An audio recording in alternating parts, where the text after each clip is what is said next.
দাড়িভিটে ছাত্র মৃত্যুর মামলায় আদালত অবমাননার রুল জারি করল কলকাতা হাইকোর্ট। হাইকোর্টের পক্ষ থেকে আজ এই আদালত অবমাননার রুল জারি করা হয়েছে। বিশদে জানবো, আমাদের সঙ্গে রয়েছেন আমাদের প্রতিনিধি। আপনাদের জানিয়ে রাখি, 2018 সালের সেপ্টেম্বরে উত্তর দিনাজপুরের দাড়িভিটে স্কুলের বাংলা শিক্ষকের দাবিকে সামনে রেখে যে বিক্ষোভ হয়েছিল, সেই বিক্ষোভেই দুই ছাত্র গুলিতে প্রাণ যায়।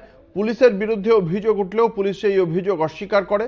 বিশদে জানবো আজকে এই বিষয়ে কলকাতা হাইকোর্ট ঠিক কি বলেছে। আমাদের সঙ্গে রয়েছেন আমাদের প্রতিনিধি পীযূষ কান্তি নাগ। পীযূষ, কি জানা যাচ্ছে, কি বলা হয়েছে এই বিষয়ে?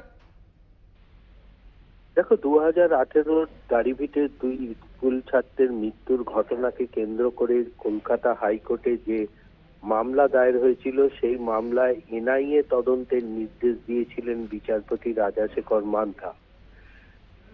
সেই নির্দেশ অনুযায়ী কার্যকর না হওয়ায় ফের আদালত অবমাননার মামলা দায়ের হয় কলকাতা হাইকোর্টে।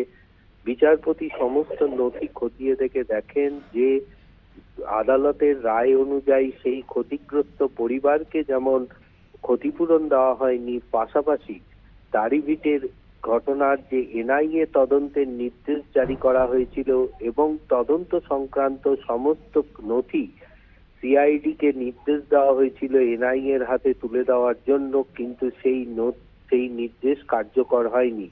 ফলে এনআইএ এর তদন্ত থমকে দাঁড়িয়ে রয়েছে। এমন অবস্থা খতিয়ে দেখার পরই বিচারপতি রাজাশেখর মান্থা ক্ষুব্ধ হন এবং রাজ্যের মুখ্য সচিব, স্বরাষ্ট্র সচিব এবং সিআইডি এডিজি সিআইডির বিরুদ্ধে আদালত অবমাননার রুল জারি করে।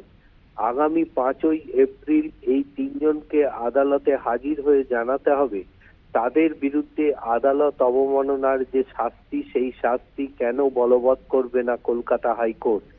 সেই সপক্ষে তাদের যুক্তি দিয়ে তাদের আদালতের কাছে বিশ্লেষণ করতে হবে। অঙ্কুর, ধন্যবাদ। আমাদের সঙ্গে ছিলেন আমাদের প্রতিনিধি পীযূষ কান্তি নাগ।